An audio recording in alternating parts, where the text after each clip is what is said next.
السلام علیکم editor and listeners, Urdu novels library میں آپ کا ڈھیر سارا ویلکم۔ رمز جنون کی ایپیسوڈ 85 کا پارٹ 1 لے کر حاضر ہوئی ہوں۔ اگر آپ نے ابھی تک میرے اس چینل کو سبسکرائب نہیں کیا تو جلدی سے بھی سبسکرائب کر دیں، لائک اینڈ شیئر کریں اور اپنی رائے کامنٹ باکس میں لازمی دیں۔ چلیں ویڈیو کو سٹارٹ کرتے ہیں۔ لہو کی آگ لیے پھرتا ہوں، رگوں میں اب جو زخم دے گیا وہ بچ کے جائے گا کہاں۔ زاویار خانزادہ آتش زدہ گودام کے سامنے بے حس و حرکت کھڑا تھا۔ آنکھوں میں چنگاریاں دہک رہی تھی، چہرے پر ایک چھایا ہوا سکوت تھا، مگر آنکھوں میں دہکتے انگارے جیسے پلک چپکنے پر سب کچھ جلا دیں گے۔ چاروں طرف دھواں، جلتی لکڑیوں کی تڑتڑاہٹ اور فضا میں پھیلا راکھ کا زہریلا سناٹا تھا، مگر اس کے اندر شور تھا، ایسا طوفان جو باہر نکلے تو زمین کانپ جائے۔ التمش خانزادہ پاگل ہوئے گودام کی رکھوالی پر مامور گارڈز کو بے دردی سے پیٹ رہا تھا۔ ان کے چہروں پر خون کی لکیریں، کپڑوں پر مٹی اور آوازوں میں صرف رحم کی گڑگڑاہٹ تھی، مگر رحم التمش خانزادہ کا حصہ نہ تھا۔ زاویار خانزادہ اپنے آتش زدہ گودام کے سامنے کھڑا بے حس و حرکت تھا، مجسم سا تھا۔ خان التمش پھولتی سانسوں، پسینے میں شرابور وجود اور خون آلود ہاتھوں کے ساتھ زاویار کے قریب پہنچا۔ خان، ساجد حسین غائب ہے، اس کا کچھ اتا پتہ نہیں۔ جو کچھ ہوا اس میں ساجد حسین ہی ملا ہوا تھا، مگر وہ اس وقت کسی بل میں چھپا بیٹھا ہے۔ اس کے گھر والے تو ہوں گے؟ زاویار خانزادہ نے جلدی آگ پر نگاہیں جمائے پوچھا۔ خان، عورتیں ہی ہیں۔ زاویار نے آہستگی سے سر ہلایا۔ انہیں فوراً کہیں اور منتقل کرو، ایسی جگہ جہاں سے وہ ساجد سے رابطہ نہ کر سکیں۔ وہ جس بل میں چھپا ہے، جب اپنوں کی آہٹ نہ ملے گی تو باہر رینگے گا۔ جس نے بھی یہ کیا، مجھے وہ زندہ چاہیے۔ زاویار کی نگاہیں تنی ہوئی تھی، وہ چلتی ہوئی لکڑیوں کے شعلوں کو گھور رہا تھا۔ ان حرامیوں کا کیا کرنا ہے؟ التمش نے کراہتے ہوئے گارڈز کی طرف اشارہ کیا جو اپنا کام ٹھیک سے نہ کر سکیں۔ ان کے ہاتھ پیر کبھی اس قابل نہیں رہنے چاہیے کہ وہ دوبارہ اپنی بھی حفاظت کر سکیں۔ زاویار خانزادہ بے رحمی سے بولا تھا۔ ڈیلرز کا کیا کرنا ہے خان؟ التمش نے پھولتی سانسوں سے پوچھا۔ جاپان کو مال ہر صورت ڈلیور کیا جائے گا۔ لکڑی کو بلیک میں خریدیں گے، مگر جاپان لکڑی ایکسپورٹ ہوگی۔ یہ کام صرف تم کرو گے۔ التمش کسی دوسرے کو اس کی ہوا بھی نہیں لگنی چاہیے۔ زاویار خانزادہ حکم دیتے لمبے لمبے دانت پڑتا چلا گیا تھا۔ ان کی گاڑی ہواؤں کے دوش پر سفر کر رہی تھی۔ اطراف میں گہری کھائیوں کی پرواہ کیے بغیر وہ گاڑی کی رفتار بڑھائے ہوئے تھا۔ اسٹیئرنگ پر جمے ہاتھوں کی موٹی نیلی رگیں ابھری ہوئی تھیں، بال پیشانی پر بے ترتیبی سے بکھرے تھے، سیاہ کرتے کے سارے بٹن کھلے تھے، براؤن بالوں سے بھرا چٹانی سینہ واضح ہو رہا تھا۔ گودام کو آگ لگانے والا اور آلیان خان کو گولیاں مارنے والا ایک ہی تھا کیا؟ مگر کون؟ وہ رات ہوا ایک ہی بات سوچ رہا تھا۔ آنکھوں میں سرخ ڈورے تیرتے رہے تھے، کل رات سے آنکھ نہیں جھپکی تھی، وجود میں کہرام برپا تھا اور آنکھوں میں انتقام کی چنگاریاں دہک رہی تھی۔ اس کی گاڑی اب حویلی کی طرف رواں تھی۔ آلیان خان کی کنڈیشن ابھی بھی بے حد خراب تھی۔ تبانہ خانم کو سب کچھ بتانا تھا۔ ان کا آلیان خان کے پاس ہونا بھی ضروری تھا۔ وہ دانت پر دانت جمائے ڈرائیو کر رہا تھا۔ ہاتھ ضبط سے اس کے پورے وجود کی رگیں ظاہر ہو رہی تھی۔ اس کی گاڑی زن سے حویلی کے کارٹ پورچ میں داخل ہوئی۔ وہ گاڑی سے نکلتا تیز تیز قدموں سے اندر کی جانب بڑھا۔ گرم زنان خانے میں داخل ہوا تو تبانہ خانم کی اونچی آواز میں قرآن کی تلاوت کرنے پر اس کے قدم ٹھہرے تھے۔ سرخ آنکھوں میں نمی تیرنے لگی۔ ارتضا خان کے بعد اب آپ آلیان خان؟ وہ تبانہ خانم کو کیسے بتائے گا کہ آلیان خان مشینوں میں جکڑے زندگی کی طرف لوٹنے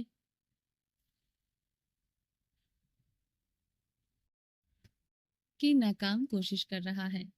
وہ اپنی نم آنکھوں کو انگلیوں سے مسلتے تبانہ خانم کی طرف بڑھا۔ تبانہ خانم نے زاویار کو دیکھتے قرآن پاک بند کرتے ٹیبل پر رکھتے کھڑی ہوئی تھی۔ کیا ہوا ہے؟ آج دل کیوں بند ہو رہا ہے ہمارا؟ وہ زاویار کے سرخ آنکھوں میں اپنی نگاہیں جما گئی تھی۔ بابا کو گولیاں لگی ہیں، وہ کہہ کر رکا نہیں تھا، تیز تیز قدموں سے اپنے کمرے کی طرف بڑھ گیا تھا۔